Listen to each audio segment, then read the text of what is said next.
A very good morning, everybody. We're here with Kenji and Silverman, and we're gonna do some Taki. But first, some coffee.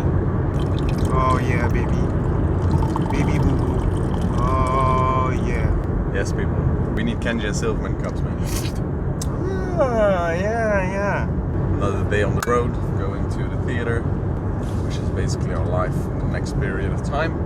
Would be funny if you die, you can see your stats of your whole life, and then you see, I've been in a car for like 25% of my life. I've been in the car so many times. You like this coffee? Oh, I didn't taste it yet, so I will tell you right now. Yes, it's good. Okay. It's a Lidl coffee. It's the cheapest, one of the cheapest grocery stores in the Netherlands. Lidl, almost like little. How do you say it, by the way? Lidl. A lot of people call it Lidl. Yeah, I don't know why. It's like Nike or Nike. Is it say the Reebok or the Nikes? This is the rhythm Okay, so Today. I've got a question for you, my man. What makes a good tricker? What makes a good tricker? I think in general, a good tricker is a good sportsman, good athlete. So I think someone that takes good care of his body in every way, which means just good amount of sleep, fitness all around, just to keep his body healthy, a bit flexible. Doesn't have to be the most flexible guy, but I think flexibility is part of it. I think a good all-rounder makes a good tricker. I don't think you have to be able to do triple or quads to be a good tricker. I know a lot of good trickers own basics like I've never seen before, and I think that's the thing, just being able to do your craft and make people amazed by it, even if you're doing basics. I think that's a good tricker. If you can do a basic combo and people are looking at you and think, whoa, that's amazing, I think you know that's a good tricker. And I think that comes from being good to yourself, to your body, being disciplined, doing things 1,000 times over and over and over. One Punch Man! Yeah, maybe. Okay, but so you've been a judge multiple times. Yes. And you can see the background of the trickers that are in front of you. Yes. So it's only like the presentation of what they are presenting. Yeah, but that's a battle.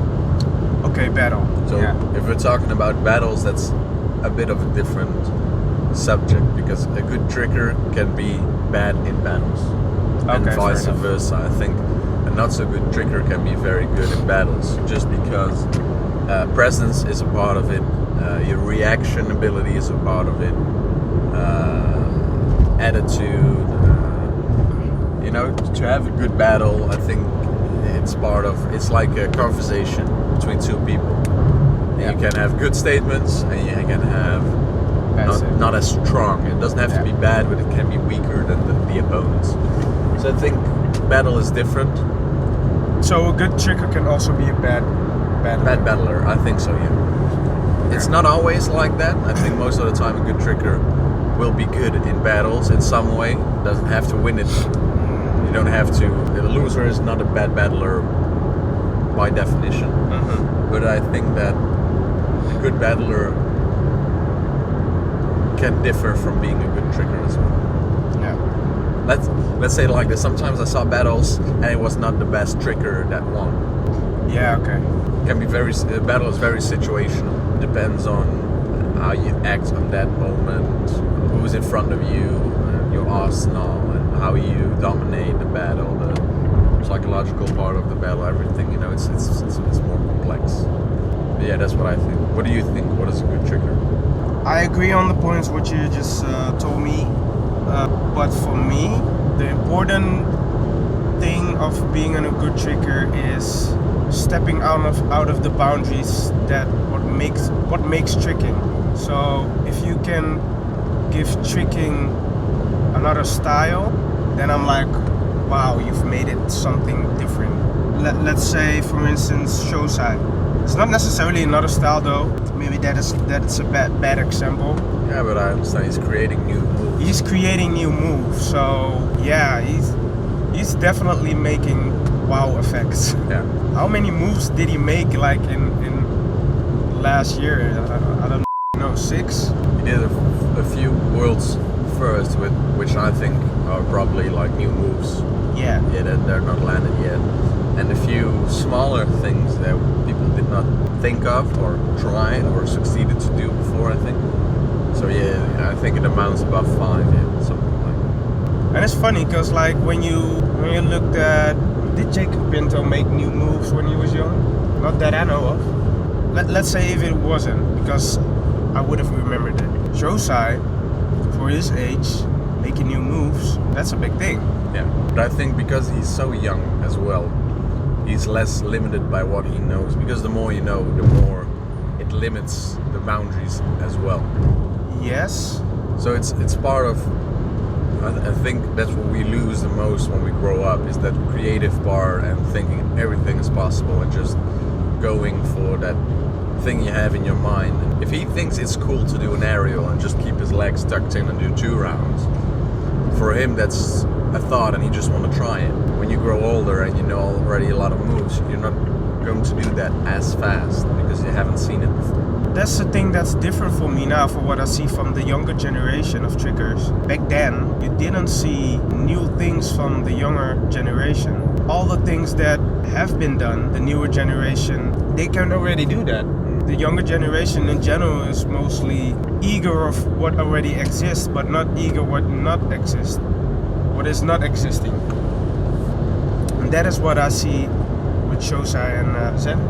Yeah, they are 2 exceptional kids, of course, but like in b-boying, it's normal that someone comes up with his own little things that don't exist. It's also a bit where they come from, I think. Because I've seen older b-boys do flips as well. For example, like Virgil, the things that he tried sometimes at our gym. I've never seen them before. They Yeah. don't have names, the moves he's trying.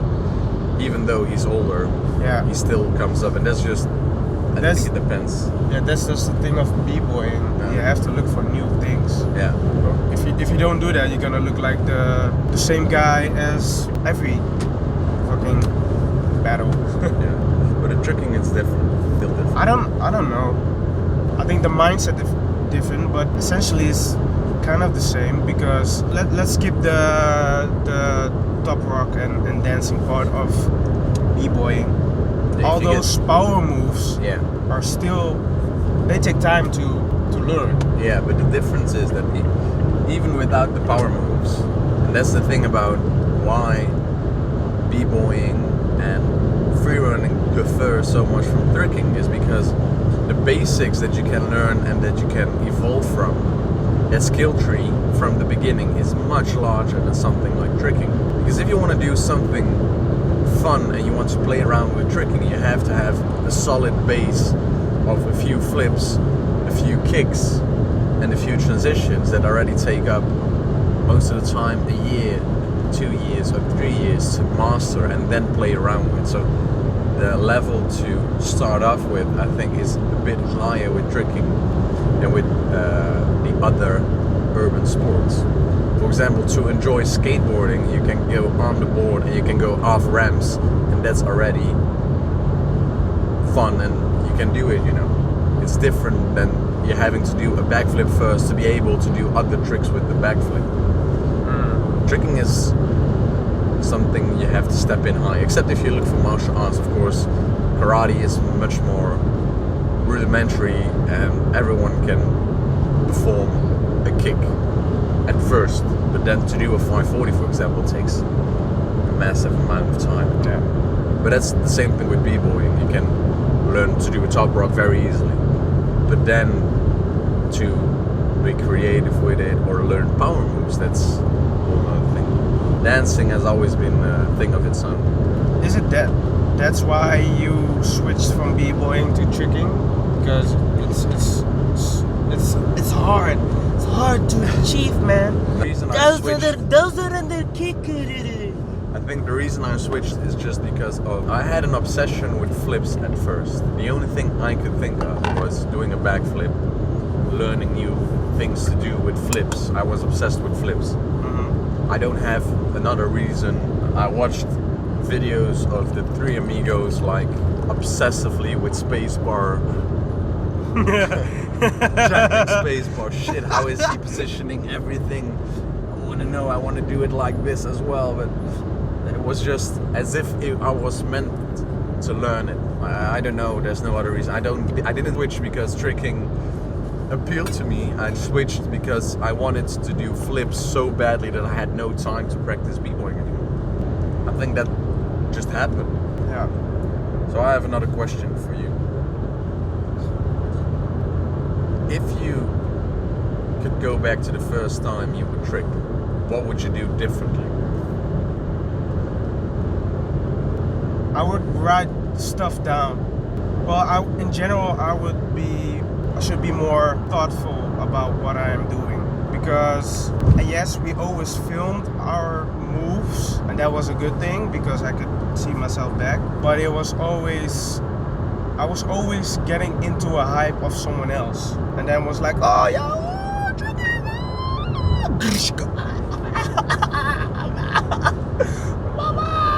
So yeah, I would be more thoughtful about what I was doing. Okay. And it can be everything. Thinking about how I'm gonna do a move, doing warm up, look at my videos and fix my flaws. So yeah, be more thoughtful, not being so reckless. In some way, the recklessness is good because you can find new things, but I should have a solid base first before I go into that recklessness or something. And you? Well, when I started off, I always did a proper warm-up because Nick from the Ruggeds was my b-boy teacher when I started off. He always taught me to properly warm up, to stretch and everything, so I did that. I filmed more when I started off tricking than I did later on. If I compare that to what you're saying, I wouldn't change that much in the way I did things. The only thing I would do more, I think, is put even more time in than I did. Put more time in it? Yeah, I would even wanted to train more when I was younger. I didn't have a gym where I could do it as often. The trainings were limited. So how often would you train then? I think we had a gym like once a week in one place, twice a week in another place, and once a month I think we had a fourth place. But if you see how you get a good level with, for example, the Japanese kids, or you need more practice. Yeah, but those are aliens. Those are not humans. So. Yeah, but it's all the same, because the more you do it, it's just a thing of doing things over and over and over and over. So you trained 3 times a week? When I started off, yeah, because I didn't have, and then sometimes on the grass, of course, in summer, but most time of the year we just were limited by the gyms we had. Yeah. Which is also always a 2-hour or 1.5 hour limit. Yeah. In the gym as well. So how about grass? Why didn't you train on grass? I did train on grass, but in the Netherlands, especially back in the day, you know how now the weather is better because of global warming. But yeah, I almost trained every day. Yeah, I but did. We had the chance to train at Erling's house. Yeah. He had a big house. Yeah. But the thing about training outside was we did do that in summer a lot. So yeah, that would be the thing I changed most. Just wanted to train more often. And I think that's the change that we are making right now for the kids that we are training, is trying to give a proper gym to as many people as possible. Because we are laying out a base for tricking in our surrounding. But our kids are not necessarily training more than we did. No, they're training less than we did. But I think that is like some kind of weird paradox as well, because the less means you have, probably you want to do it more, I think. I know that me and my crew, when we started off, we were very eager to learn tricks just to learn them. Yeah. And now, due to, I think, foam pits, plyo floors being more accessible, that changes as well. And of course, people are more caught up with other things like social media stuff. We didn't have that. We had the time to get bored. Yeah. Really. And then you get an Amazon, and you know, we had different platforms. We had like some form of social media, but it was not as active. So Yeah, we don't get bored easily now. I would go outside so often because I had nothing else to do. So I just wanted to train to don't be bored, and then by training I found something else. But now, even if you're waiting for 5 minutes for the bus, you're on your phone directly. So and you can see a lot of content more easily. But you are also like that. You can sit still. I'm always doing something. It doesn't have to be on my phone. I think when I look at my daily stats, because Samsung now has a stat tracker on how much time you spend on your phone. Samsung? Samsung, yes. Seriously? Yeah. So it's called mental health, and yeah, I have that one too. I check that sometimes, and then on average I'm like 45 minutes to an hour max a day on my phone. So it's really in the moments in between where I have to wait somewhere. So I'm not that much on my phone compared to the average. I think the average is 3 hours a day. But I think kids are way more on there than we used to. Which I was on YouTube when it went bigger as well, but I was really looking for videos to get better from, like bashing, tricking videos. Did you say bash? Oh, bashing. Yeah, I was bashing spacebar with tricky videos. Like the most of the time, I was there to educate myself on YouTube, which is different than being on social media and just consuming, like almost mindlessly through the feed. Yeah. We have so much information that sometimes people don't know where to find it anymore. Even if it's so easy. You weren't on tricks tutorials, right? No, I found out tricks tutorials a lot later. Okay. I knew the videos from YouTube. That was our But I was social not, media. Yeah, but I was not informed. That was funny because when you were on that forum, you knew someone's username.